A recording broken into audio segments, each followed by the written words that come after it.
Welcome everyone. I'm Robert Hazel from the Constitution Unit and I'm chairing tonight's seminar.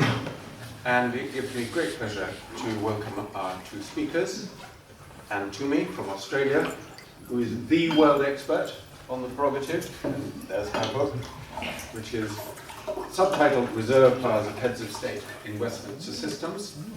I commend it to all of you.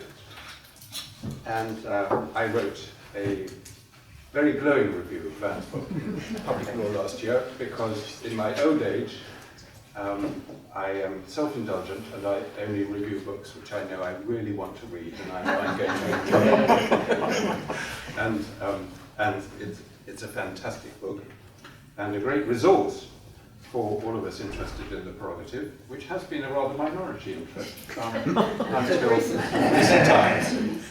Anne's going to talk first for about half an hour. Forgive her in advance, she's got a bit of a cold. Yes, coffee a bit.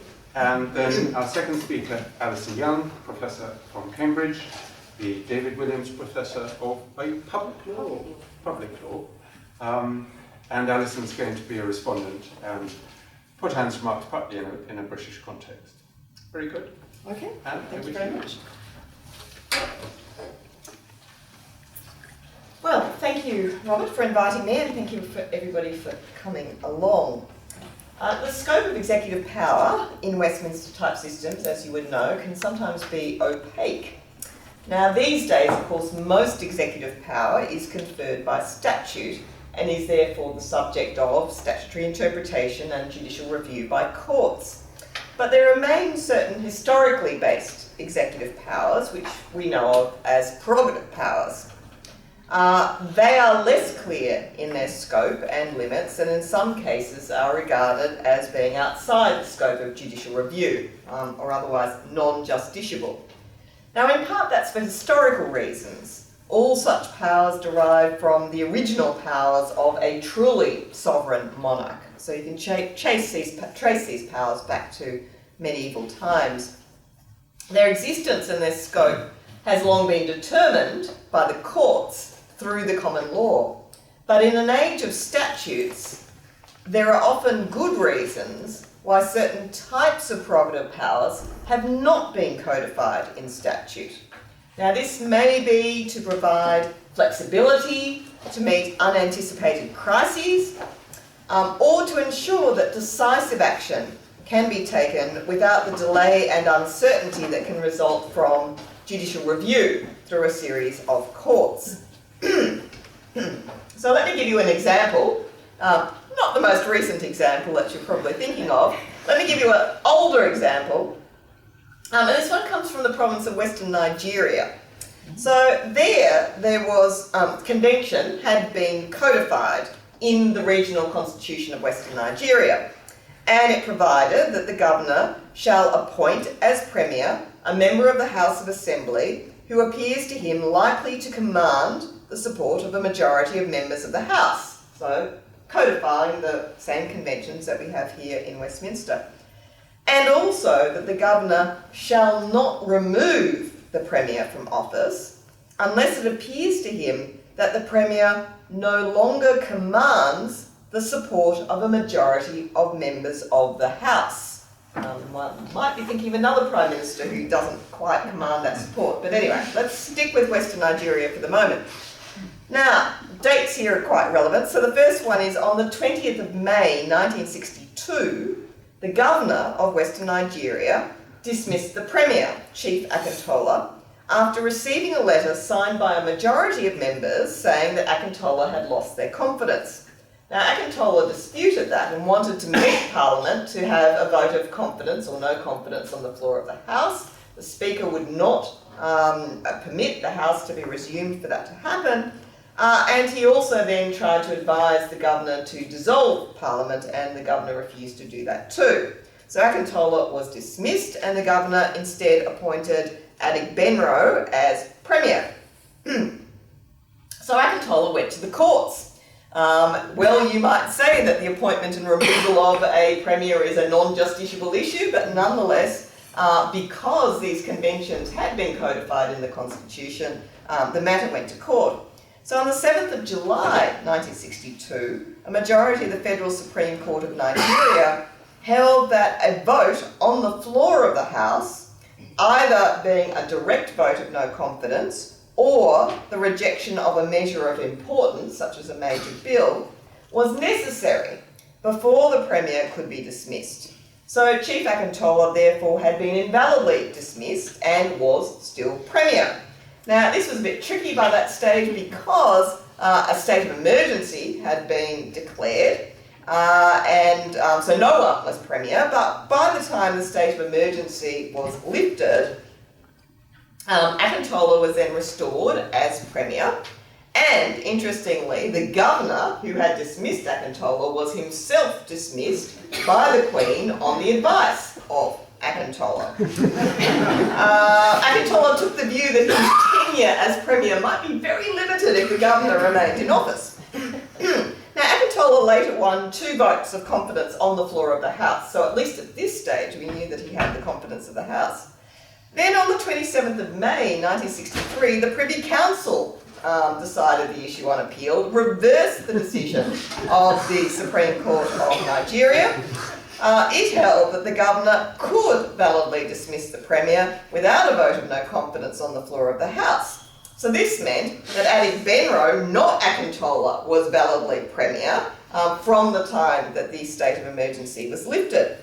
But what are the 2 votes of confidence in Akintola since then? So we had a court saying, no, somebody else was Premier, but at the same time we had Parliament saying that it was indeed Akintola. And what about the dismissal of the Governor by the Queen, acting on Akintola's advice when he was not validly Premier? Was that also invalid? And this raises the question for the Queen. How does she know on whose advice to act when the issue is the subject of ongoing litigation and she knows that one court has decided one thing, but it may well be appealed to another court that might decide something else? So you can see how going to a court in litigation in these sorts of circumstances is honestly completely mad. Now the mess, which had by that stage gone on for an entire year, so this meant that Western Nigeria didn't know who the Premier was for an entire year, or at least had not certainty in that regard. It was finally resolved by the Constitution being amended with retrospective effect to provide that the Governor shall not remove the Premier from office unless a resolution is passed by the House by a majority of members showing that they no longer have confidence. And the effect of that was that Akintola's original dismissal was now nullified with retrospective effect so that his premiership was confirmed. So this example shows that at least in some cases it's better for matters to be determined quickly and decisively by a head of state without long legal proceedings which can see government swinging from one side to another with all the ensuing economic and social costs involved. Hence, while abrogating prerogative powers and replacing them on a statutory footing may be appropriate in some cases, adding clarity and imposing democratic limits on the exercise of these powers, in other cases it can be very problematic. So care needs to be taken about which prerogatives ought to be abrogated or regulated by statute and which are best to work flexibly and decisively in the realm of principle and convention. In addition, care needs to be taken as to how the legislative reform is done and what are the possible consequences of any particular conditions imposed upon prerogatives or regulation as to how they operate. So an example of a poorly considered effort at replacing prerogative and conventions with statute, I think is your Fixed Term Parliament Act of 2011. Now, despite contrary intentions, can I just say to the poor people lurking outside, there are some seats up the front and the side if you want to come in. Just run. Feel free, come in, take a seat, all work. Despite contrary intentions, as recent experience has shown, the Fixed Term Parliament Act has not resulted in greater clarity or reduced the risk of the Queen being drawn into political controversy or indeed prevented the prospect of litigation. The Act sets fixed election dates and allows for an early election in limited circumstances, such as when a special majority of the House votes in favour of an early election, or when a certain kind of no confidence motion, which I think Alison will be addressing shortly after me, has been passed in the government. Now, in such a case, there is a 14-day period in which the government can regain confidence, or confidence can be voted in a newly formed government, which averts the automatic holding of an election. But of course, the statute does not address what occurs within those 14 days, including the circumstances in which a new government can be formed and the House's role in forming a new government. Further, it grants to the Prime Minister the power to advise the Queen as to when the election is to be held. Now, this potentially leaves the Queen in a very difficult position if, for example, the Prime Minister advises her to prorogue Parliament so that the House cannot indicate that it has confidence in someone else to form a government within the 14 days, or advises the Queen that the ensuing election should be held in, say, 2 years' time, or refuses to advise any election date at all. At the time that bill was being passed, we can't say that people just hadn't even thought of that possibility, because I know I, along with probably many other people, put in submissions to a parliamentary committee pointing out the flaws in the bill, and for reasons I don't really understand, no one was prepared to address them. Now, while there would be significant pressure on the Queen to refuse prorogation in such circumstances, or indeed to dismiss a Prime Minister who had lost confidence but continued to govern without setting an election date within a prompt time frame, it may be that the courts have also provided a means of bypassing the role of the Queen.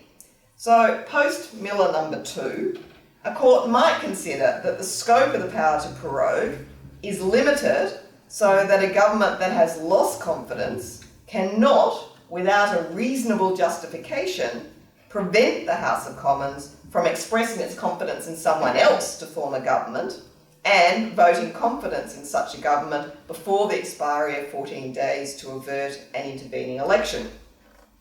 As in Miller number 2, this might be seen as an exceptional kind of case where a strict timing imperative is involved. So just as we had the timing problems with Brexit, here you've got timing problems with this particular 14-day period. And it might give rise to a judicial intervention. However, in this case, while the principle of parliamentary accountability would be involved, because here you have the power of the House to make or break governments by bestowing confidence one way or another, it would come up against another constitutional principle that wasn't addressed in Miller number 2, and that is the principle of representative government, that in the end it's the people through elections that have the right to determine who should be the government. And I think it would be very interesting to see what weight the courts would give and place on that particular principle, and whether it would outweigh the parliamentary accountability principle.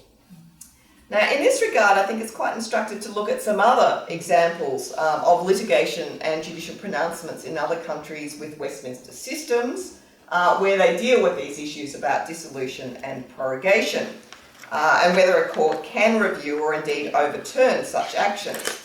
Now, the issue tends to arise where the prerogative to grant a dissolution has been conditioned to some extent by legislative or constitutional provisions. In Australia, for example, while the power to dissolve the House of Representatives is largely unfettered, it's very similar to the way it was formerly in the United Kingdom, Section 57 of the Australian Constitution provides that if certain conditions are met, the full dissolution of both houses, known as a double dissolution, may occur. Now, whether or not those conditions have been met is a legal question. It's one in which the courts consider that they have power to intervene. And observations were made in a case dealing with this issue called Victoria and the Commonwealth and Connor in the momentous year of 1975 in Australia, that if the Governor-General incorrectly considered that the prerequisites for a double dissolution were satisfied, a court might intervene to prevent an invalid dissolution from occurring. But a court could not overturn a dissolution once it had already occurred or a subsequent election. And what's interesting there was they said a dissolution is a fact which can neither be void nor be undone. Okay, so on that basis, particularly when you've had an election and the people had their say, you can't undo that, even if the legal prerequisites for the holding of the dissolution meant that the dissolution itself was unlawful. A court is not going to undo an election and the will of the people. So a similar view was taken by the Court of Appeal in Fiji in a case called Yambaki and the President of the Republic of Fiji in 2003. Even though there were constitutional irregularities which led to the dissolution, including coup d'etat and all sorts of things, the court held that once the election was held, it was, quote, too late to turn the clock back. So again, an example of once the election is held, that's the end of it. The courts will not intervene to hold that it's invalid. Now, two more examples arose in Vanuatu. In 1988, the President purported to dissolve Parliament of his own initiative and appoint an interim government. We can just imagine here that this might well be the Queen's ultimate fantasy, being able to say, right, I'm completely fed up with you, mob, I'm just going to dissolve Parliament right now and start again. Anyway, President of Vanuatu actually did that. The courts held, however, that this was unconstitutional and of no effect. Now, in that particular case, as no election had yet been initiated or held, the courts considered that it was appropriate to overturn the dissolution. Okay, so in the absence of a fresh election, they were prepared to overturn the dissolution which had been invalidly held. On a second occasion, in 1997, notice of a vote of no confidence in the Prime Minister was tabled. Okay, so there was an issue of confidence before the House, but before it could be debated, the Council of Ministers advised the President to dissolve the House, and he did so on their advice. So in this case, it wasn't a case of initiative of his own. Now, the decision was challenged by 31 members of Parliament, and the acting Chief Justice issued a declaration that the dissolution was unconstitutional and void, but this was then overturned by the Court of Appeal. It considered that the rights of the people to choose their Parliament in an election must take priority over that of MPs to express their lack of confidence in the Prime Minister. So when you're balancing those two things, in the end, it's the right of the people to decide in a vote, in an election, takes priority over the rights of MPs to have their vote of no confidence in the Prime Minister determined. So this was a case where the principle of representative government took priority over that of the power of the House to place its confidence in another government. Now, the most interesting series of cases, however, occurred in Nepal under its 1990 constitution. Okay, different constitution now, but this is under a previous one. In 1994, dissident members of the governing party wished to join with the opposition to form a new government. Again, something you might be able to imagine potentially happening here. Now, through abstaining in relation to a vote of no confidence in the government, they allow that vote of no confidence to be passed. The Prime Minister then advised the King to dissolve Parliament, which the King then did. And the Prime Minister stayed on in a caretaker capacity pending the election. Now, the dissidents and the opposition at that stage were rather peeved because they thought that the vote of no confidence was going to lead to them being able to form a government without an election, and they took legal proceedings. They claimed that once the Prime Minister was defeated, he no longer had the power to advise a dissolution, and that he had acted in bad faith in doing so, as he was seeking to prevent Parliament from inquiring into his decisions and to his actions. And they argued that the right to form a government had been denied to them and that the dissolution undermined the rights of Parliament. So in the subsequent litigation, the Supreme Court of Nepal held that the dissolution had been validly granted. A majority accepted that Parliament could be dissolved early for political reasons, and that these reasons were non-justiciable. It took the view that where a government's program has been rejected, the government is entitled to seek a fresh mandate from the people. The choice of granting the dissolution or appointing an alternative government was a matter for the king. While the Supreme Court held that it did have jurisdiction to review the exercise of executive power on the basis of bad faith, okay, an issue that again arose recently in the prorogation case, they said there was no evidence in this particular case to establish bad faith, so they didn't resolve the case on that basis. Now, the election occurred, and in November 1994 it gave rise to a minority communist government. The opposition parties that supported democracy, concerned at how a communist government was operating, joined together and requested the king to summon Parliament so that they could move a vote of no confidence against the Prime Minister. Now, here there were two articles in the Constitution that are relevant. Article 53(3) provided that if during the prorogation or recess of the House of Representatives, a quarter of members request that a special session of Parliament be summoned, the King shall specify the time and date for the holding of that session and Parliament shall meet. Now, the provision was mandatory, so the Council of Ministers were not able to advise the King otherwise. And on receiving a request from 103 members out of a 205-member Parliament for a special session, the King accordingly summoned Parliament to meet on the 19th of June. Now, the Prime Minister responded by advising the King on the 13th of June to dissolve Parliament instead under a separate section, Article 53(4) of the Constitution, which provided that the King may dissolve the House of Representatives on the recommendation of the Prime Minister. The King accepted that advice and did so, setting the election date as the 23rd of November. The constitutional validity of that dissolution was then challenged, and it was argued that the House could not be dissolved under 53(4) after it had already been summoned under 53(3).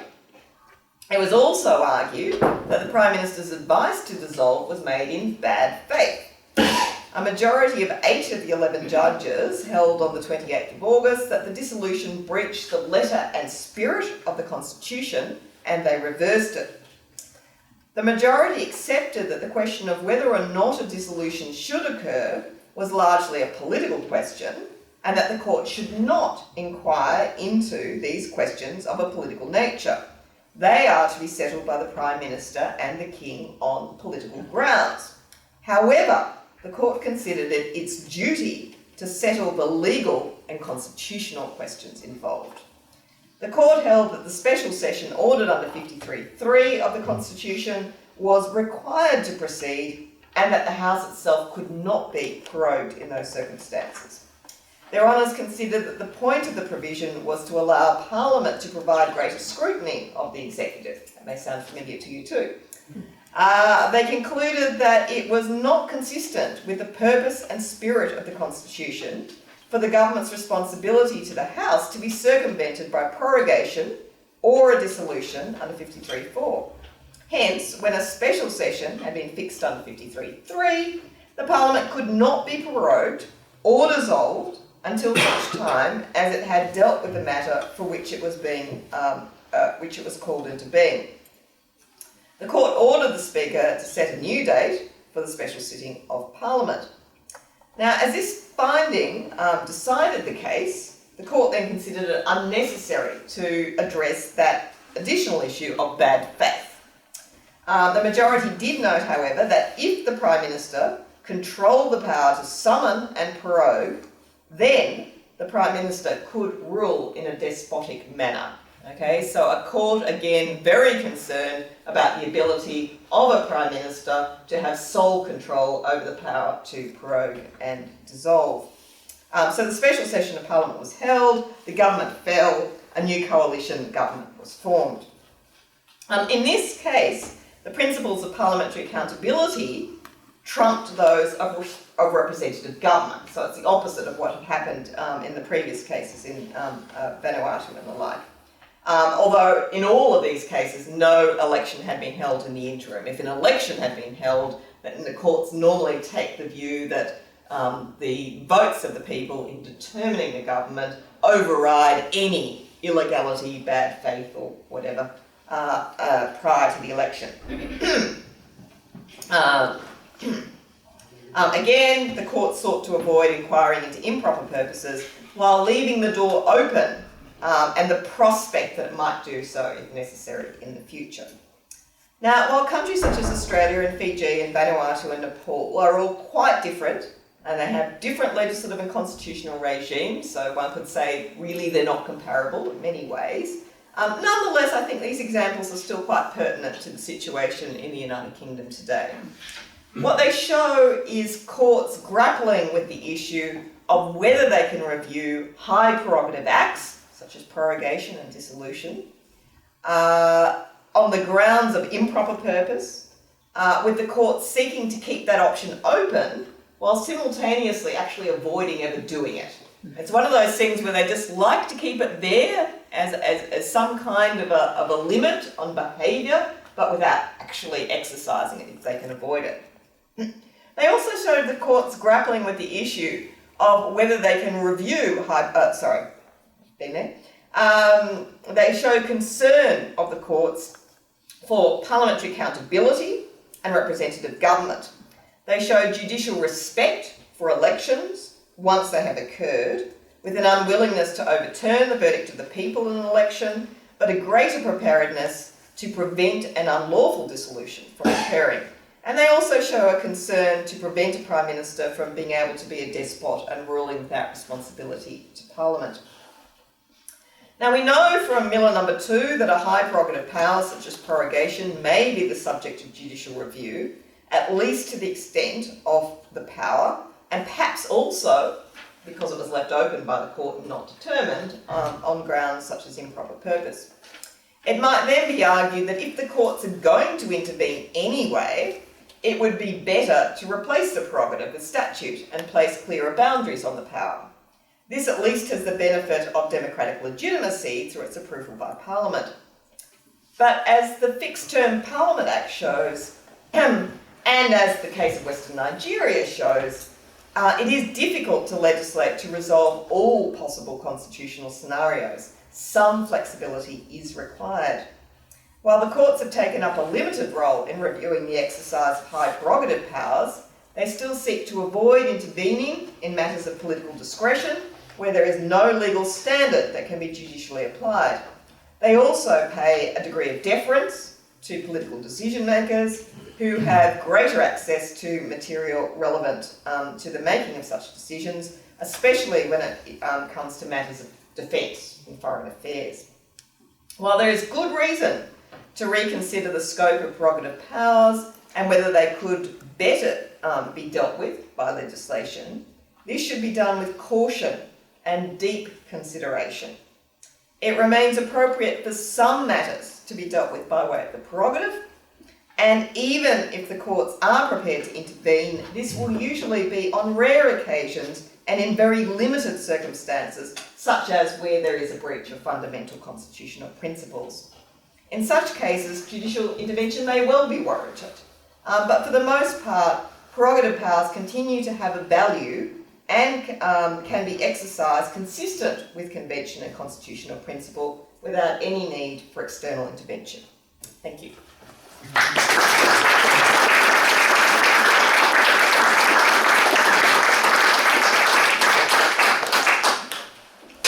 Thank you, Anne. And that displayed beautifully what I think is unique about Anne's work, which is the sheer range, both in breadth and in depth. We think that some of the circumstances of Brexit are quite exceptional, but as she's shown in her other case studies, these things have happened elsewhere and we can learn from them. So, Alison, over to you to apply the lessons to here. Thank you. Thank you. I'll try my best. Well, again, thank you very much for inviting me, and I've been put in a very difficult position because I'm following the leading world expert on this topic, so you'll have to forgive me if I don't give as excellent a talk, and I will defer to Anne. And it's particularly difficult because for the most part I agree with what she had to say. So what I'm going to try and do is raise 3 points from Anne's presentation. So I'm going to go first to Western Nigeria briefly to revisit the lovely fight between Adegbenro and Akintola and see if I can cast any light on that. And then I'm going to come back to the UK and look at the potential examples that Anne raised. So because of the difficulties of the Fixed Term Parliaments Act, what would we do if we had a request to prorogue Parliament during the 14 days in which you were supposed to be trying to form an alternative government following a vote of no confidence?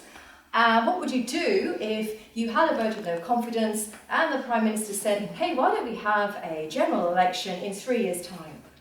And in the meantime, we'll just keep Parliament prorogued and we'll just leave with no deal while you're not looking. So what would we do in those circumstances? Obviously, purely hypothetical, so we don't have to worry about them.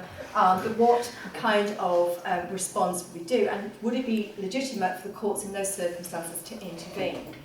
So first to Western Nigeria. And I accept that there is a need for speedy resolution, and that sometimes sending things to the court is not going to give you a speedy resolution. There are court cases, appeals, facts intervene, and before you know it, lots of things have happened, and it can be very difficult to go away and deal with the issue. Though, as we've also seen with the recent Miller to and Cherry, there can also be speedy resolutions by the court. So I think what I want to draw your attention to is that there are two aspects of the problem that arises from Western Nigeria. One, you do need a speedy resolution. But two, you need an authoritative, legitimate resolution. So the question then becomes, is it more authoritative and legitimate for that resolution to be by the Queen or her representative? Or is it more legitimate for it to be by someone else, like a court? And if it's more legitimate for it to be by someone else, because we believe they're more independent or have greater legitimacy, how do we deal with the speed? So I'd like to suggest an alternative possible resolution to this for you to think about. Only I'm not borrowing it from the UK, I'm sort of stealing from France, so bear with me. So you can have in France pre-legislative scrutiny of legislation for constitutional propriety. And this goes through to what the French call the Constitutional Council, which is a very oddly composed body, so I won't go down how that is composed. But my question is, would it be better in these circumstances to build in another body we felt had independence and integrity that you could refer the question to beforehand as a kind of preliminary reference? So the Queen could make a preliminary reference to the Judicial Committee of the Privy Council, for example, to say, well, look, is there a legal resolution here? Can you give me some kind of advice of what would be the right thing to do here? And would that be a better way of dealing with both speed and a legitimate resolution without putting the monarch or her representative in a very difficult situation? So would there be a possibility of perhaps codifying that? And we sort of have this, so we don't know we have it. It's, I can't remember the name of it because it's such an old act, but if you have studied parliamentary privilege, you'll know that the Referencing Parliamentary Privilege Act was referred up through the Parliament asking the Queen to go away and ask the Privy Council to go away and decide, give us some advice and decide something. So there is a mechanism. So do we want to build on this as a means of resolving these kinds of issues? So that's my first response with regard to Western Nigeria, which takes us to the other two examples. So the first example is, what do we do when we're stuck with a Fixed Term Parliaments Act provision? So we know that one of the ways of dissolving Parliament under the Fixed Term Parliament Act is to have a vote of no confidence. And we know that if that succeeds, you've got your 14-day period in which you can either try and persuade MPs that actually weren't that bad really, and you get a vote of confidence back into the government, or to find another alternative government and then have a vote of confidence in that government. And if that doesn't happen, then you go away and you dissolve and you have a general election. So the question is, what happens if in that 14-day period, any Prime Minister decides, why don't I ask for prorogation for those 14 days? And then I'll get my general election. I'm going to cheat, and I'm going to suggest that that wouldn't raise Miller 2 issues, that would raise Miller 1 issues. So for those who want to know what I mean by Miller 1 as opposed to Miller 2, which I like to call Miller Cherry 2, just to recognise, to prevent the confusion, to recognise there wasn't just one litigant in the case, and there wasn't just one prior case before it got to the Supreme Court. So Miller 1 places different limits on how you exercise prerogative powers. And so we take arguments as to how many there were and which ones were most important. But one of the explanations of the way in which you could have legislation restricting prerogative powers was that you can't use your prerogative power in a way that would frustrate legislation. And there's two possible ways of reading this. Way number one, frustrating a specific legislative provision. So we have the example of Fire Brigades Union, where it was read that a commencement provision had attached to it a duty to consider from time to time when to bring in aspects of legislation. So to go away and use your prerogative power in a way that would stop you considering when to bring in a statutory scheme would frustrate the statutory provision. So that's one route. The second route of possible frustration is when you frustrate legislation as a whole by undermining its purpose. You make the legislation devoid of any purpose. And my argument is if you're in that 14-day point, I could get away with doing constitutional balancing by saying, oh, I wonder if I've frustrated the provisions of the Fixed Term Parliament Act. What if the whole point of the Fixed Term Parliament Act is to say, in that 14 days, the ability to go away and try and find an alternative government or a government that somehow gets confidence because the MPs change their mind and think you weren't that bad really and vote you back in. You have to be in Parliament really to do that. So I'm fudging. And I know it's a bit of a fudge because you could argue you don't really have to be in Parliament for the full 14 days, but you do have to have one day before the 14 days, even if it is the 14th day, in which you come back in order to have your vote. You can all gather down the pub and work out whether you want confidence in one government or another government. So you don't necessarily have to be in Parliament to do that, but you would have to be there at least for one day before the end of the 14 days, probably as near to the deadline as possible in order to be able to fulfil that purpose. And anyway, I think even if you couldn't say it frustrated the specific provisions, I think I would argue, well, this is a constitutional statute. There are very good reasons, therefore, for saying that if you render it devoid of its purpose as a whole, that would also be a valid frustration argument, because you'd be stopping the whole point of having a period in which you could try and find an alternative government. That's what the 14 days is for. So I'm cheating. So I know I'm cheating, but I can't cheat forever. So what happens if we get to a scenario where it does trigger a potential Miller to stroke Cherry control over prerogative power? So this would be the scenario if you had this idea of a long delay before the next general election. So you've had your vote of no confidence, or you've had your snap general election call, because you've had 2/3 of the members, so 2/3 of all 650 voting in favour of a general election. You say, thank you very much, and in 5 years' time we'll have our election, and I hope you don't mind, I'm just going to prorogue you until the end of there. What would happen in that kind of scenario? Then I think you would be going back to Miller to Cherry, which is this idea that there are background constitutional principles that can place limits on the scope of the prerogative power. And I think Anne is absolutely right to point out that it's not necessarily that clear-cut. We can't necessarily just hide behind these background constitutional principles because sometimes they conflict.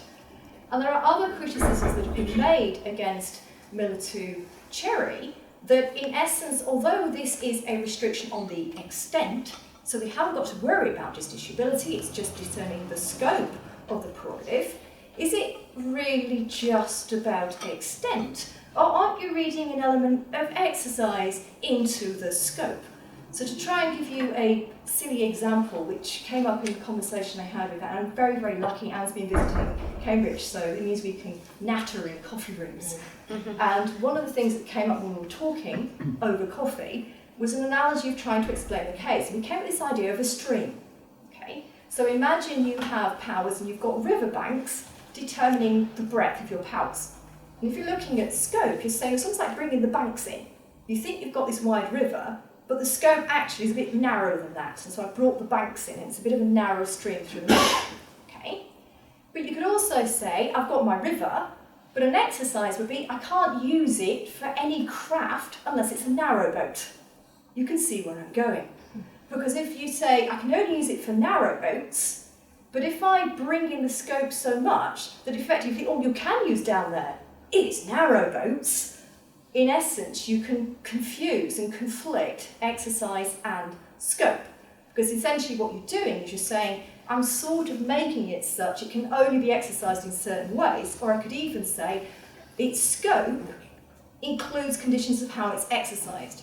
So if you want another example from the case law, Burma Royal and Lord Advocate, you can go away and destroy property before it falls into the hands of the enemy, but only if you pay compensation. Is that scope or a condition of how you exercise that prerogative? It was decided as scope, but you can see how it might look like exercise. So are you blurring it, and are you using principles that you balance? And what we do in this scenario would we have to go away and ask the courts to balance different conceptions. Would they have to think about what's more important, representative democracy or parliamentary accountability? Or even deeper than that, are they deciding from different conceptions of what we mean by representative democracy? So if you go away and look at the work of David Howarth, he distinguishes between what he calls a Whitehall and a Westminster vision of democracy. And the idea of a Whitehall vision is you've elected your government in, it has a mandate, it can just enact whenever it wants, and the job of Parliament is to kind of say, well, I wouldn't have done that, but that's really its job. If you have a Westminster vision, it's not that. Yes, you're the executive, you've got your mandate, but it's also the job of Parliament to scrutinise your legislation carefully and to hold you to account, not just say, well, they've got the mandate and I wouldn't have done that. So, but that's different understandings of how Parliament works and different understandings of representative democracy. Now, if you read Jack Simpson-Caird's recent blog on Miller Cherry, he'll tell you, oh, this shows the courts have chosen Westminster over Whitehall by elevating parliamentary accountability. But if the courts are doing that and they're choosing different conceptions of democracy, could we take a step back and say, I'm not sure that's legitimate. So I want to rescue the court by giving them another means of dealing with these problems. When you have, shall we say, an executive that decides, why don't we restrict the powers of the legislature in such a way the legislature can't do anything about it? Clever. Is there a justification for the court to intervene in those circumstances? And I would say yes, there is. And the reason I would say yes, there is because in those circumstances, the court is essentially upholding the foundations of our constitution and upholding the basis of the separation of powers and how these institutions are meant to relate to each other. So I call this constitutional counterbalancing, but this is a different form.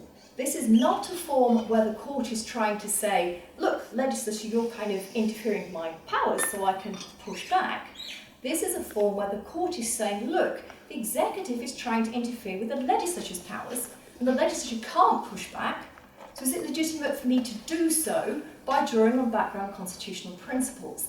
And I would argue that it is legitimate for the court to do that in certain circumstances, and I've got 4 criteria.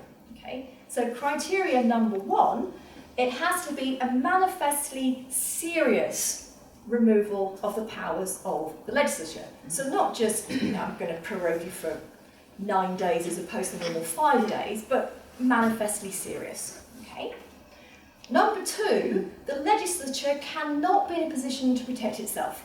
It's not there, it's been prorogued. It's going to be a bit difficult to go away and form a government or go away an alternative government or prepare, it's not able to do its job. Number 3, there has to be serious legal, social, political or constitutional consequences of the actions of the executive. Okay. Number 4, when the court goes away and balances these background constitutional principles in order to work out whether it thinks the actions of the executive are unconstitutional or not, it can't do so in a way that would enhance its own powers. So it's upholding parliamentary sovereignty. It's not giving itself an extra superpower to go away and strike down actions of the legislature that it didn't otherwise have. It's developing background principles of the common law in order to determine the scope of a prerogative power, which it has had for a long time. And I would argue in those scenarios it would be legitimate for the court to go away and balance these background constitutional principles, even though I can understand why you might criticise the court for doing so, because it is essentially determining different conceptions of democracy. So hopefully that has given you some food for thought from Anne's excellent starting point and some elements of possible application of this to scenarios in the UK. Thank you very much.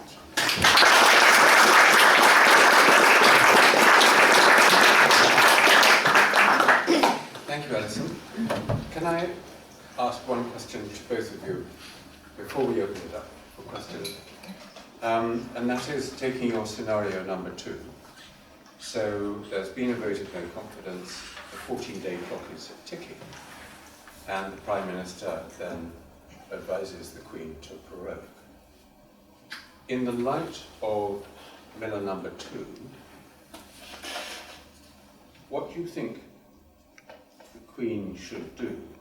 Is she now empowered by the principles laid down very clearly by the court herself to be much more careful about whether she grants a request for prorogation?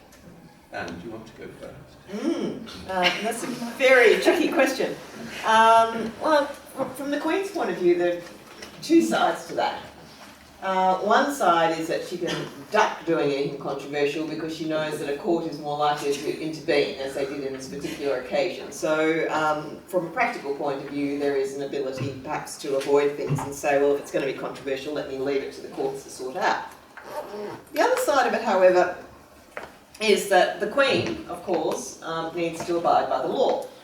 And that principle applies to the executive and the Crown generally. The rule of law is a very important constitutional, fundamental constitutional proposition as well.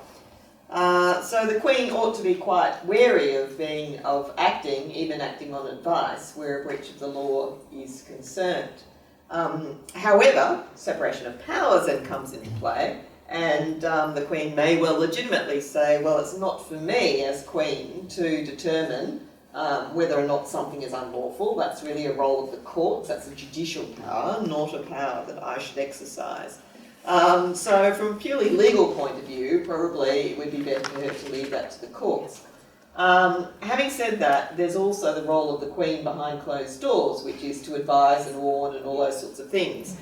So again, if I were the Queen, what I would be doing was exercising that prerogative to advise and warn and point out the potential dangers of taking those particular cases and press the need for constitutional propriety and acting in a way that's consistent with constitutional principle.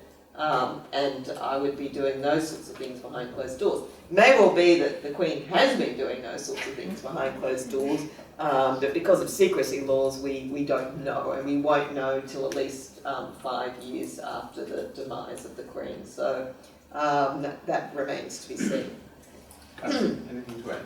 Not really, other than, wouldn't it be great to refer it to a court before we're out of this scenario? I think for exactly the reasons you've pointed out, I think the only other option is run quickly or abdicate, I think, is to avoid the question. I think this is pointing out the whole difficulties of this scenario, because it's putting the monarch in an incredibly difficult position, and we know the whole point of this is to try as best we can to take the monarch away from having to make these political choices.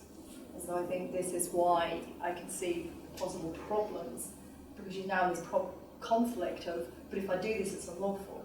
I think you're just going to have to fall back on. We'll challenge the advice of the ministers rather than the Queen and deal with it that way. Now, let's open it up. I'll take questions in groups, if I may. We've got just over half an hour. So, hands up, who wants to be in the first group? Gentleman in the second row, and John Strafford in the front row. Harrison, you go first. It's just a question Tell us for you. who you are. My name's Harrison Shaler. It's just a question for you, Alison. I was just wondering how much you share Anne's hostility to the Fixed Term Parliaments Act. Because it doesn't really seem to have many defenders around nowadays, but a lot of critics. Hold that if you would. John Strafford, Chairman of the Campaign for Conservative Democracy, and it's a follow-up to that last question. What is to stop Parliament from a one-line bill saying we repeal the Fixed Term Parliaments Act, and the following day having a vote of confidence in the Prime Minister, which he loses, or he loses on the Queen's speech, and he then, as would have happened in the past, dissolves Parliament and calls a general election? And in doing that one-line bill, could it be done in such a way that it isn't amended in all kinds of ways, like votes for 16 or Scottish referendum or all kinds of other things? And can we have a third question in this round? Yes, off the wall. Yes, tell us who you are. I'm Sam Anderson, and it's got a follow-up really to the first two. Just on the more general principle of dissolution and whether it should be something that is, even if the Fixed Term Parliament Act hasn't done it very well, if it's something that we still should be regulating via statute, because surely there is a strong argument for saying government shouldn't just be able to call an election when it wants to. Alison, would you like to go first? Okay, so thank you, Harrison. Yes, I do share a lot of the criticisms as well. I think it's not necessarily that I don't share the appeal of having a statute somewhere that sets up a fixed term of Parliament. So that's kind of answering Sam's question as well. I can see why that might be a good thing to put on a legal basis, because if you just say this is your fixed term and that's the end of it, I don't know, like Scotland and Wales, then it might be a useful kind of way of dealing with this and removing these political choices. I think the problem with the FTPA is that it also allows you routes out. That isn't just now I have to go away and get general consensus and another act of Parliament to change it, and that's part of its problems. Another element of its problems is because you have this element of a division between when you get rid of Parliament and when you get rid of the executive. And that's what's causing all these issues in these particular circumstances, because suddenly you have this element of, you can have major policy votes that go against the government, and then the next day there's a vote of confidence in the government because you lose a vote of confidence against them. And that kind of creates these odd tensions because it's divorcing those elements. I think that's a further problem with it. Another problem with it, obviously, is it, in some senses, we see it as the whole point of this was to take away executive discretion and put it in hands of Parliament, except of course it doesn't. Because normally, if you're going to call a snap general election, it's going to be very difficult for the opposition to say, well, I think I'm going to win, so I'm not going to vote for it. So it still effectively keeps it in the hands of the executive, apart from in highly unusual circumstances, when there's something else going on in the background that gives you a justification for saying not an election now, and it's not because I'm too scared to have a general election. So I think there are all sorts of problems with it, and I think what it shows is do not do constitutional legislation quickly. Think very carefully about what you are doing, what the context is, and what the consequences are. And also I think it shows deeper flaws in our aspects of our constitution that have been put on a statutory basis, which is try not to just solve a pragmatic problem without thinking about long-term consequences. And I think that they are the deeper lessons from the FTPA. John's question quickly, and then I'll pass over to Anne. What's to stop them? Well, legally, if you want to go and initiate a piece of legislation, off you go. You're the government. You can normally control programme motions, except if you don't have a majority, then it might be a bit of an issue. You've got to persuade the House of Commons and the House of Lords to vote in your favour. If you want to do this quickly, you're giving the House of Lords a de facto veto, because by the time, even if all they can do is delay under the Parliament Acts 1911 to 1949, they might delay longer than you need, unless you're going to have to prorogue to get a session. You might find yourselves in trouble for proroguing for those purposes. So you're going to, well, it's really what's stopping you, the House of Commons and the House of Lords and essentially Royal Assent, but that's not necessarily obviously going to stop you. So I think that's legally nothing, politically might be quite a lot stopping you in that scenario, because you're going to have to persuade, and if you're going to pass it through quickly, you're going to have to get the House of Commons to agree to a quick programme motion and the House of Lords to agree to changing its normal rules in order to let you pass legislation through more quickly. And they might try and filibuster again against the programme motion, so you don't even get it on. So politics might stop you in that scenario. I concur. In terms of the fixed term parliaments legislation, actually generally I'm in favour of it. So in Australia we have fixed term parliaments in New South Wales, and that's worked very well. When I get back to Australia shortly, I appearing at a parliamentary committee about whether we should have fixed term parliaments at the Commonwealth level. I think there's a lot to be said for fixed term parliaments in terms of certainty of when the election date is, taking away the ability of the Prime Minister to just determine when the dissolution is held on the basis of advantage. It gives the other side the same planning powers and all the rest of it. So there are many good reasons to have fixed term parliaments. Just do it properly, would be my advice. So for example, in New South Wales, when you have that period, I think in New South Wales it's 8 days, not 14, it says expressly you can't prorogue for it. And that's just in the legislation. And I pointed that out to the House of Commons committee on that. I said, you've missed out on the bit about saying thou shalt not prorogue during this period, and that's really important. And they just, and I also pointed out to them that there was deep ambiguity as to how a new government is formed during that particular period. So the other big difference between the New South Wales provision and the UK provision is that the New South Wales provision still has within it the governor doing the dissolution and a degree of discretion involved. And it also has a provision in there that says that the governor, in deciding whether to appoint a new government or to go to a dissolution, must take into account any vote of the House. So if the House votes to say we have confidence in X, the governor in New South Wales has to take that into account in deciding whether to invite X to form a government or whether to go to a dissolution. Now, here people would say, oh, that might then give the Queen a role in doing something political and that's really bad. But the reason that's in there is if you did the same thing in Australia and you took away the power of the governor in relation to that, everybody would say, oh, you're bringing on a republic, you're demeaning the role of the governor by taking away these powers, and that's terribly evil. So there's a sort of a different mindset in relation to these sorts of things. In Australia, because of republicanism, there is this concern to maintain the constitutional role of vice-regal officers, and it completely conflicts with the view here in the United Kingdom that somehow you're preserving the Queen by taking away her powers. Fascinating. Yes, next round. 2 hands over here.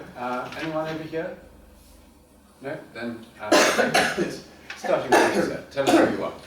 Matt Corris, Clerk to the House of Lords Constitution Committee, which is currently undertaking an inquiry on the Fixed Term Parliaments Act at this moment. Indeed, the committee met this morning and was taking evidence on it. So if you want to listen or read more about it, please do come to our website. I do have a question as well, Robert.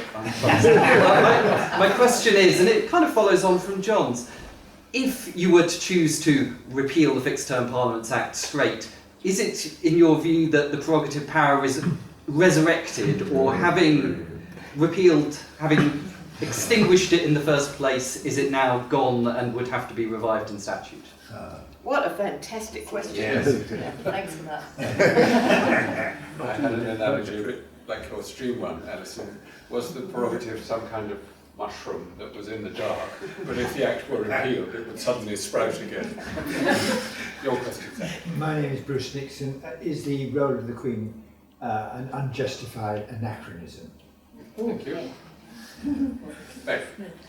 Meg Russell from the Constitution Unit. I was fascinated by your answers to Robert's question, and I wanted to kind of reflect on that a bit further regarding whether the Queen could take some of these difficult decisions or whether she would duck effectively and leave it to the courts. And it strikes me, all of this stuff, we're very much on the cusp of legal constitutionalism and political constitutionalism, aren't we? And it makes me a bit concerned, I suppose, the idea that she might duck, because I think crucial to all of this is legitimacy.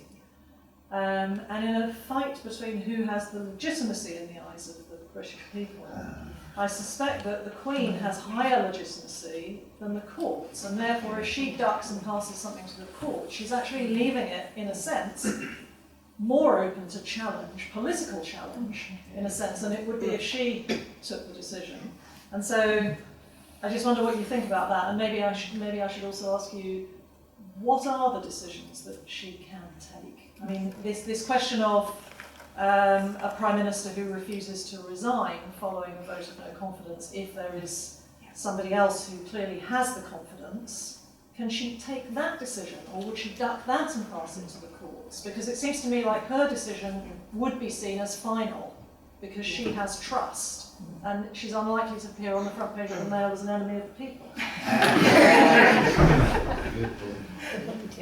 Your turn to go. Okay, my turn to go first. Okay, so first question was if the Fixed Term Parliament Act is repealed, is the prerogative resurrected? I've wondered about that for a long time. I think I've actually written something about it, probably in that book. I can't remember precisely which side I came down on. It's a big book. I've been on both sides at different times.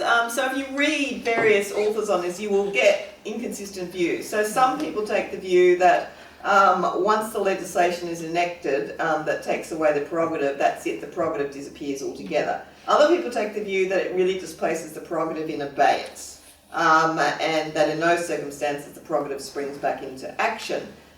It actually did happen in New Zealand. There's an example of that, and I think it was in relation to dissolution as well. And they got rather nervy about it, and in the end they legislated effectively to bring the prerogative back in.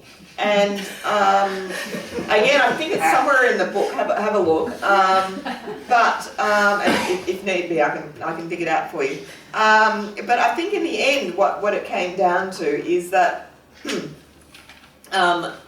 any parliament that is repealing a law that replaced the prerogative needs in its repeal to make clear what the intention of Parliament is. Is the intention of Parliament that it goes all together? Well, it wouldn't make a lot of sense in relation to dissolution, because if it meant that you could never dissolve Parliament, that would be somewhat problematic.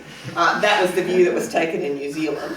But you ultimately need to look at, well, what's the intention of Parliament in enacting the legislation? Any sensible legislature that dealt with those issues would deal expressly with what happens once the repeal occurs. And so you may then need to legislate to bring back the prerogative in some sort of form. So it could be a statutory codified version of the prerogative, or possibly what you could do is, like what they do in Australia, whatever, the prerogative is mentioned in the statute but preserved by the statute as the form of a prerogative power. So for example, in Australia, Section 5 of the Constitution says that the Governor-General has the power to prorogue, okay? So that word prorogation, though, in the Constitution takes up the prerogative itself. So you could do something like that. But anyway, I think it's a really, really interesting question. So I'm fascinated that you're dealing with that. Second, is the Queen an unjustified anachronism? No, I don't think so, actually. I think it is quite important to have someone in that role, which sometimes is described as a guardian of the Constitution, sometimes is described as a fire extinguisher, someone who can fill that role to deal flexibly with crises when things get off track. You do need someone or something to fulfill that role. So no, I don't think the Queen is an unjustified anachronism. She may be anachronistic, but I don't think it's unjustified in the United Kingdom system. The last one, about what happens if the Queen ducks and leaves it to the court, I think is something that's concerning me in recent times. I think there has been asserted in the media, particularly by prominent politicians, statements that the Queen had no power in relation to prorogation. Her only role was to sign when told where to sign.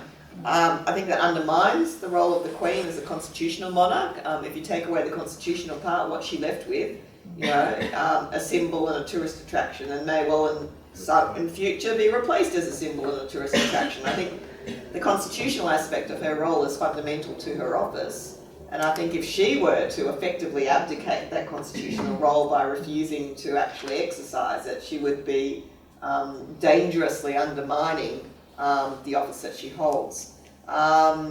Is she actually doing that? I doubt it. I do know from documents that I've read that she has, in the past, been quite active in preserving and protecting her prerogative powers and exercising them, particularly in relation to the realms.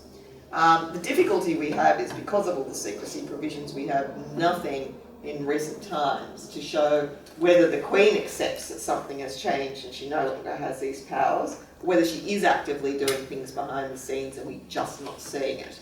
I agree with you that there's certainly issues about legitimacy there, but also there are separation of powers issues when you come to legal points where the courts do have a role. In terms of what are the decisions she can take, there's a big purple book sitting on the table that gives my answer to that.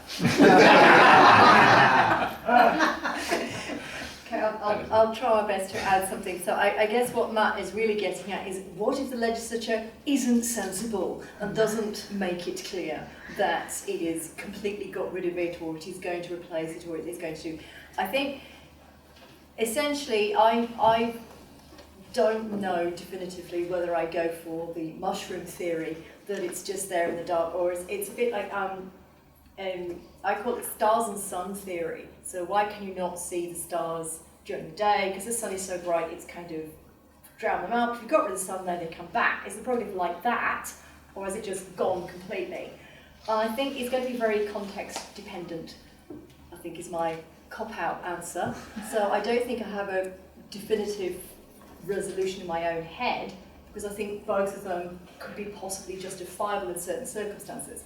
So if you were in a scenario where you had an unsensible legislature that just said there is no such thing as, we have replaced the prerogative power of dissolution, or this statute says it no longer exists, full stop, I think you might find, or just any kind of aspect, I think repeal the FTPA and don't put anything in its place and just leave it, I think we'd go away and say, mushroom theory, there is this prerogative power of dissolution, because without it, you're going to undermine fundamental constitutional principles. So I think that's my context-dependent daft government, daft legislature answer. Is the monarch an unjustified anachronism? I think I'm going with justified anachronism, the same as Anne, but just because the specific element of her powers. So because we have a scenario where she doesn't have a huge amount of powers, they are heavily controlled, and she's very cautious about how she will exercise them, because I think the Queen is probably aware that she's a little bit of an anachronism as well. So I think that conditions how she acts in the same way that Meg's arguments talk about in the House of Lords. So I think it's a similar kind of element, I think, and that is enough to make sure she's not going to be in a position where she exercises her power in an unconstitutional way, because the consequences could be so severe. So I think she's a justified constitutional anachronism, I think is where I'm going there. What can she take? I'm deferring to Anne, but because I'm chicken. But specifically in terms of your particular scenario, so what if we had a vote of no confidence, and we had a vote of confidence in, I don't know, anyone, other than the current Prime Minister in a different form of cross-power government, and the Prime Minister said, I'm sorry, I'm not resigning, make me. I think in that particular scenario, should it be the courts or the Queen, I'd hope that we'd read the Cabinet Manual, because the Cabinet Manual makes it fairly clear in that scenario that you're meant to resign. And I'd hope you would recognise that one of the most fundamental aspects of how the Constitution works is the government holds power to the extent that it has the confidence of the House. And so I would hope that there would be sufficient backing for whether it was the Queen or the courts in that scenario to be able to recognise the absurdity of going back, particularly when you have the Cabinet Manual, which is endorsed by the Prime Minister. There's a lovely preface at the beginning of that Cabinet Manual written by the Prime Minister, and it's have I got the wrong one? Well, David Cameron was Prime Minister. Yes, but it replaces itself. You get versions with prefaces. Yes, not at the manual. You do the ministerial code. Sorry, wrong one. Yeah. Sorry, I'm tired. But if you've got that ministerial code, then can you say similarly, if do you distinguish it, say you have written a preface so it doesn't bind you, or do you say it's still meant to be binding particular? Sorry, too tired? Or do you say it's an aspect of, we know that the Cabinet Manual is there to bind government, it's been written by a Prime Minister and carries on binding? I just think in that particular scenario, I'd hope that we'd go away, read those manuals and codes, that's the point of them, and use them. I'm going to briefly mention 2 European examples, which slightly call into question some of the things that have been said. One is that there's one country in Europe, Norway, where there's absolutely no provision for mid-term dissolution. And if anyone in the room afterwards can explain to me how that works, I'd be fascinated to learn more. And secondly, and you probably know, there's one monarchy in Europe, the Swedish monarchy, where all their constitutional functions have been removed since 1974. So it's a purely ceremonial monarchy.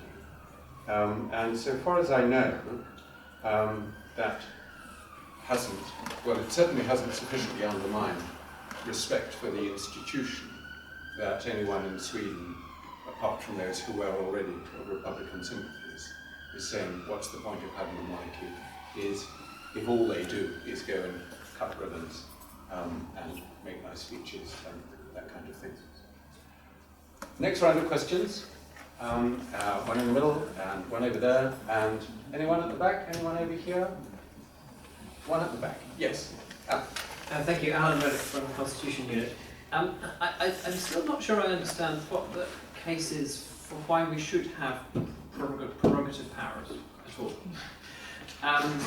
So, when you talked about the Fixed Term Parliament Act, I think you were using that to argue that if you try to constrain the prerogative, you can do so badly. But then in response to Sam's question, you said that that the lesson is do it well, rather than don't do it at all, if there's a good argument for changing things. The West Nigerian example, I think you were exploring to show the danger of justiciability. But if the prerogative is justiciable often, then is there really such a difference there? And the first thing you said was it's sometimes useful to have flexibility. But a lot of what we've been talking about is around the problems that arise when you have flexibility and you create these difficulties for the Queen and so on. So what is the good case for having prerogative powers? And there was a question here? Yes, please. Stephen Mitchell. I had a question about whether who exercises prerogative powers makes a difference. So, for example, you were talking about how was it the Governor General in West Nigeria ended up being fired by the Queen because of what he did, and because like Governor Generals in Australia, say, or other Commonwealth countries are appointed, there could possibly be repercussions if they misuse their prerogative powers. But for example, no one fires the Queen because she's hereditary. So does that make much of a difference in the use or misuse of prerogative powers, or whether it's a good thing to have these powers reserved, like you said in Australia, because of republicanism, they're trying to keep some of those powers, whereas here we're maybe pushing to remove the powers, or whether, or also in the cases where the head of state might be elected, so there's another mechanism for a repercussion if they misuse their powers. Thank you. And at the back, yes. Just going to the gentleman's comment about the Queen being hereditary, do we think that Parliament will once again forfeit the Queen in any circumstances? And secondly, do you think that in doing the minimum necessary to decide Cherry correctly, Miller was decided incorrectly? Alison, your turn to go first. Don't make me go first. I can't work out Cabinet Manual and Ministerial Code without getting it wrong. I will try my best. So is there a good case for prerogative powers at all? I think, again, we're going back to context and when you're asking. So if you say to me, you've got a blank slate and you can go away and you can set out a complete new constitution of some hypothetical country with no historical background, I think it would be very hard to find a case for prerogative powers. You'd want a case for some form of executive powers and an equivalent to the head of state, but you probably want to set them down. So I think essentially we come back to, if you are in a system where you're not in that scenario and you don't have a codified constitution, and there can be some difficulties in understanding, do we actually have an executive power here or not, then prerogative powers are playing a role. So it's like a gap-filling role, because we haven't necessarily set down all the powers in legislation, and you could end up in a scenario where the executive isn't able to do something it needs to do. So in that sense, if it can draw on some form of prerogative basis to justify what it's doing, then there could be a gap-filling role for them. So I think it's context dependent. That's probably the best I can do for trying to find some kind of reason why we want to have prerogative powers. Whether it makes a difference who exercises prerogative powers, yes. Why? I think because a lot of the time we have conventions governing prerogative powers. And some conventions we can have an effective accountability control, and some we can't. So I think that's why who exercising it can make a difference, because how far the conventions can effectively control the person exercising the prerogative power will vary depending on who is exercising it. So if the Queen was to go away and consistently ignore constitutional convention, she'd be joining me in my council estate back in Sheffield, and she'd have a lovely time. Dodging the air rifles that are there regardless of whether the Queen's there or not. So I think there are stronger repercussions. I think a second element is obviously there can be greater legitimacy depending on who's exercising the prerogative power. So do you have someone who's been indirectly democratically appointed, or do you have someone who's hereditary? So I think, yes, it can make a difference because of those two circumstances, and partly because, as you said, the repercussions of misusing them. I'm going to duck should Parliament forfeit the Queen, because I'm extremely scared of that one. And it's really outside my area of expertise, so I really am chickening out, I'm sorry. Do I think that Cherry Miller was correctly decided? Yes, because both on the justification that was given by the Supreme Court, and also if I was to apply my understanding of when it might be justified in those circumstances.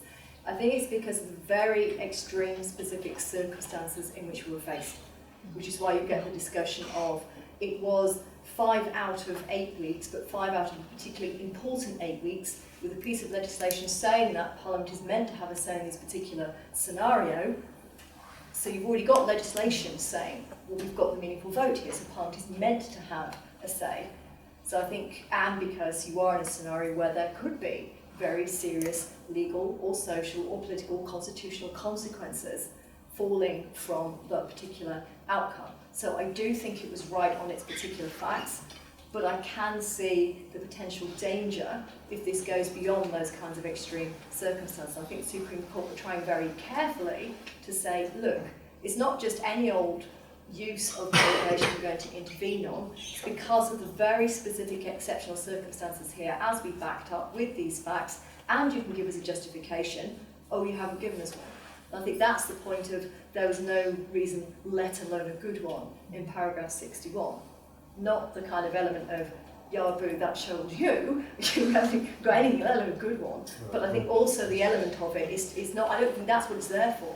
I think it's there to say, look, we are going to be deferential here. We do recognise that it isn't necessarily our bag to fully scrutinise this, but if you've not given us anything at all, we can't make up reasons.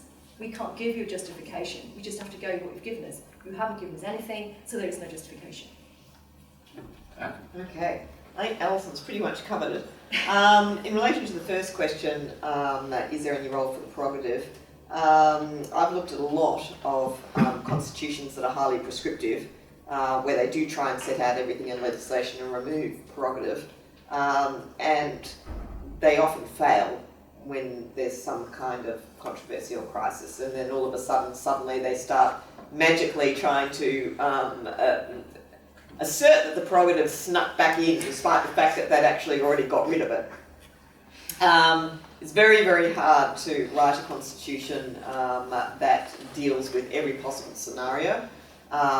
There are circumstances where countries can end up outside constitutionality, and it's very, very difficult to get back in. You need in those circumstances, so if you look at various Caribbean countries and the like, you need someone who can exercise a power to bring you back to constitutionality when somehow you've accidentally slipped outside it, and there are quite a number of examples of that in the book.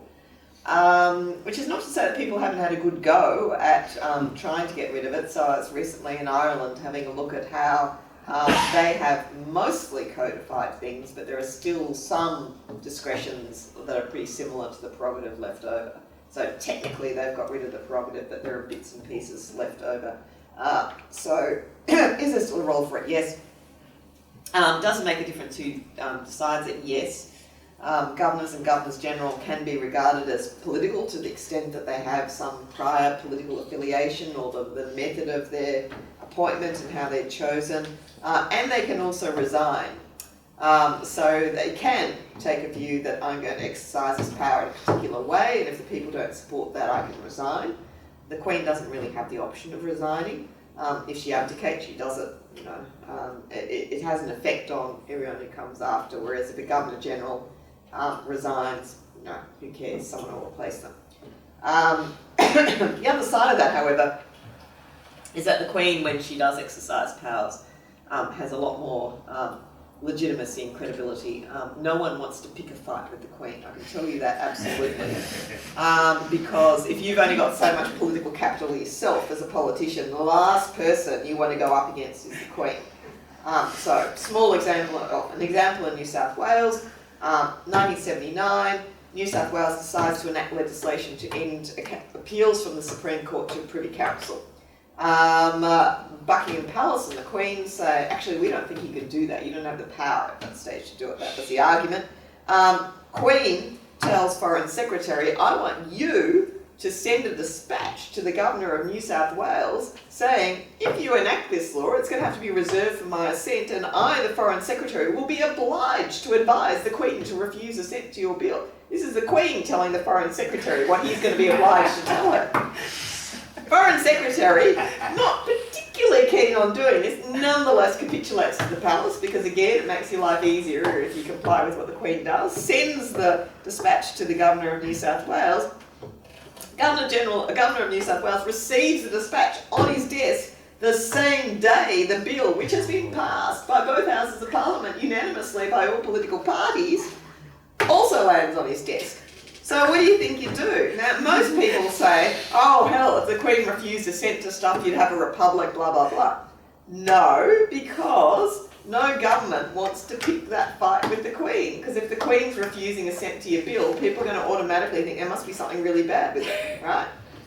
So what does the government do? It just shelves, like literally put the bill in the desk drawer of the governor, and it just sat there. And there are these marvellous bits of correspondence in the British files where public servants who are terrified, waiting to have to explain why in 1979 they are sort of rejecting legislation passed in what people thought was an independent country of Australia.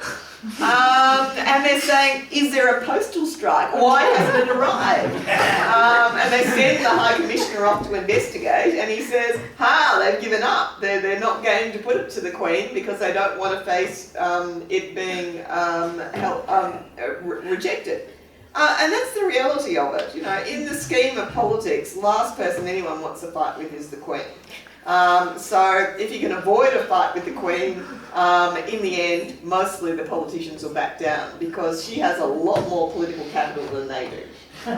So I didn't actually understand the last question of would the Parliament forfeit the Queen? What was that supposed to be? The gentleman made a comment saying the Queen was hereditary and therefore would just seamlessly move on. But of course, monarchs in this country have been forfeited before. So you mean, would the Parliament decide that somebody else could be a monarch?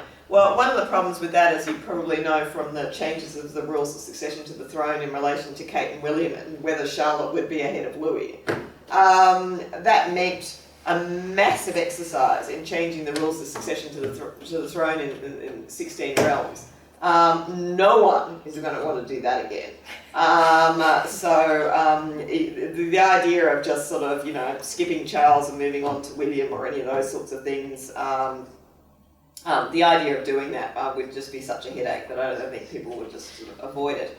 The other option, of course, is just simply becoming a republic and getting rid of the crown altogether, which would cause chaos in Canada and other places where they assert that the Queen is Queen of Canada because she's Queen of the United Kingdom. But in any event, as we have found in Australia, it's just not that easy. You have to do a massive amount of work at figuring out how to replace the Queen. So you're looking at 10 years of work to start with. It's longer than Brexit. Would anyone really want to do that? I think the answer is no. Okay? So, yeah, in all practical reality, no. We must now draw this to a close. There are two things I want briefly to say before thanking Anne and Alison. One is a comment just on the final part of the discussion, and the underlying assumption that a hereditary monarch is somehow irremovable. Some of you will know Bob Morris and I are just completing a comparative study of monarchies in Europe, and we've been writing the final chapter this month. And one of the interesting things we've found is that in the last 100 years, there have been 4 constitutional monarchs in Europe who, in effect, have been forced to abdicate because of poor performance or bad behaviour. And one of them, of course, was in the UK. King Edward VIII was forced to abdicate against his will in 1936. So hereditary monarchs are not necessarily irremovable. What we concluded in our book is that they do depend fundamentally on the continuing support, both of the government, the political class, and of the people. And if they forfeit, your word, that support, then they probably lose their job too. Second, normally at this point I give you a trailer for next month's seminar, and forgive me, I can't give you the full details, but what we're hoping to do towards the end of November, probably on the 28th of November, is to have a debate on do we need a written constitution in the UK. Speakers to be announced. So please, we will advertise that as soon as we have final details. But finally, could you please join me in thanking Anne and Alison.